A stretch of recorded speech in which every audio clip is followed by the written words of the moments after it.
sumo deadlift, the setup is everything. I really stress that a lot in the article for a good reason. It's not like the conventional deadlift where if something's off, you can usually muscle it up if you're strong enough anyway. If something goes on sumo at a heavier weight, it's not going to happen, okay? So the setup has to be absolutely perfect. Your form has to be perfect throughout the whole lift. So the biggest question you had was the stance. I'm going to start with that. I go with my shins right on the lines here, okay? So what I do is I line them up first. I get it exactly even. That goes for any tiny deadlift. Get your shins even on the bar. So you don't have to line up uneven on that. You have markers for a reason. So again, I'm 6'1". This is really going to go based on your height.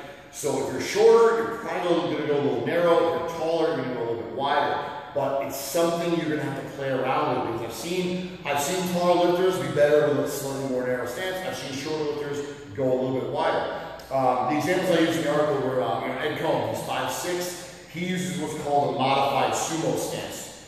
It's a little bit more narrow than a sumo stance, but the hand is still inside. And to pull 901 pounds, it obviously worked for him.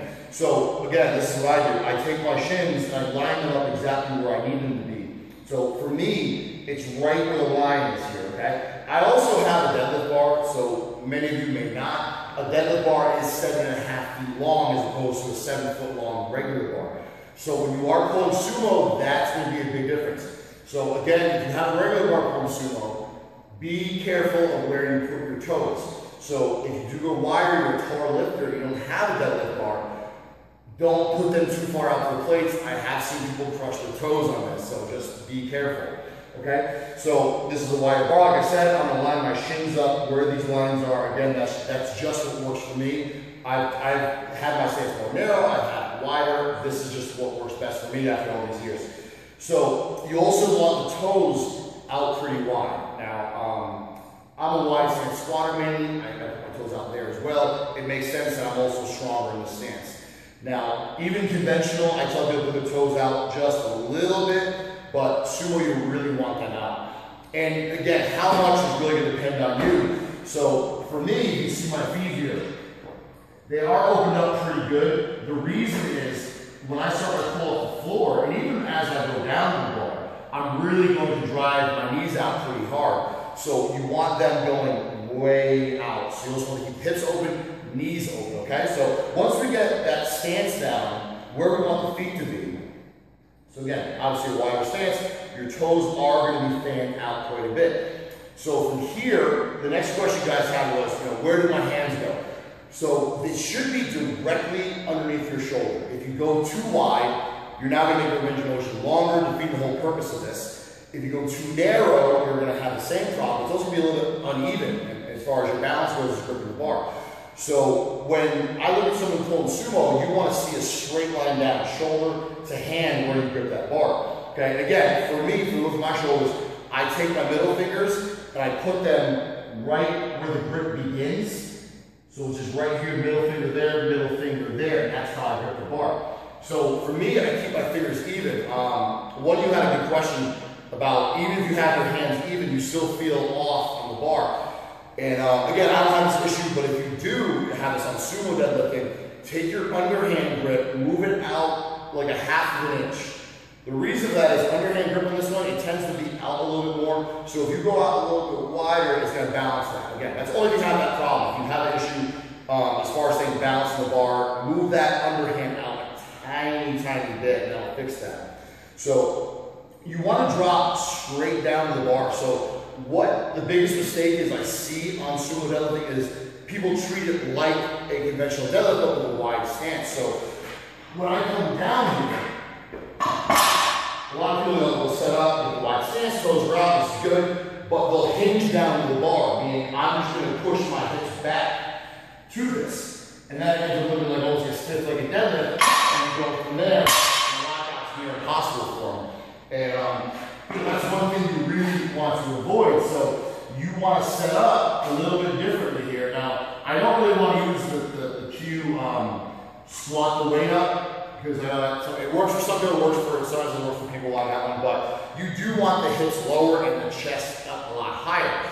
So to do that, you're going to use the weight of the bar. And again, when you pull conventionally, pull sumo, you want to take the slack out of the bar. That's extremely important to get that bar moving off of the floor. And with sumo, usually people have an issue breaking the floor, mainly due to the setup that I'm going to cover over here. So wide stance, toes are out. You're going to drive the knees out. I'm going to drop right to the bar. Now I keep my arms straight in here. Obviously, you're going to be straight in the deadlift, but I like to exaggerate that. So when I have my lift, I put my arms out. I take a big breath in.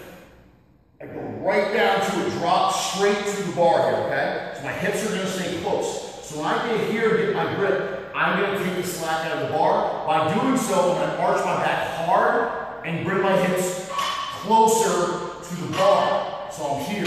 I'm driving my knees out really hard as well. So it's important to see that from the side. So you can see where my hip position is.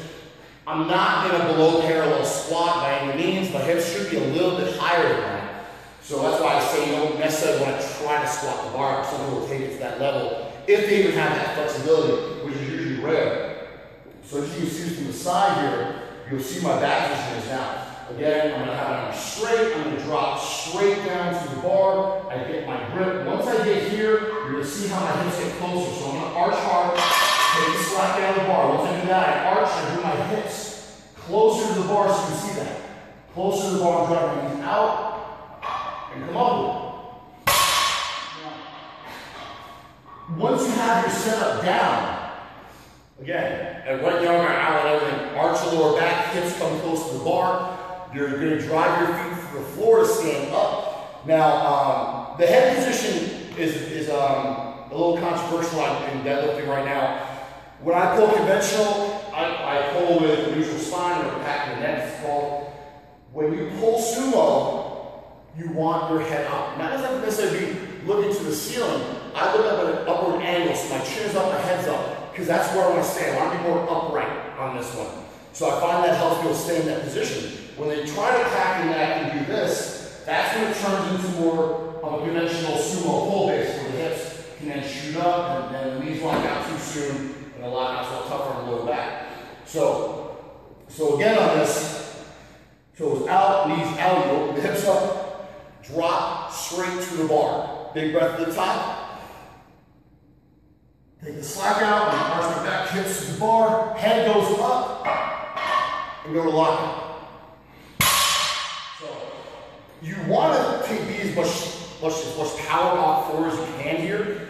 So when you get the right setup going, you're tight, you're arched, all those things. I can't stress those things enough. You go over those things in your head before you do this. It will be a lot easier to break the floor. A lot of people have trouble breaking the floor because they're not using their leverages to the best of their ability. If you treat it like a conventional deadlift, you're not using your quads enough off the floor. You're also not getting that backward angle to get it moving. So when I'm starting this pull, I'm also thinking about falling back. I'm not really going to fall back with weight in my hands, but you want to think about that to get it moving. That's really, really important. So the bar should travel straight up your body, but if you don't think about that falling back, it will most likely get. So I want to show that one more time from the side so you can see how I get that leverage to fall back with this. So it's going to be a lot easier to get this moving. So we get here, we get set up. Now when I come down here, everything's tight, arch, hips closer now. I'm going to think about falling back. If I think we're just straight up, that happens. A little too fast. Now whenever my hips closer, I think about falling backwards. Okay? A lot easier to get that moving. Now I tiptoe back a little bit. This is also 135 area that way for me.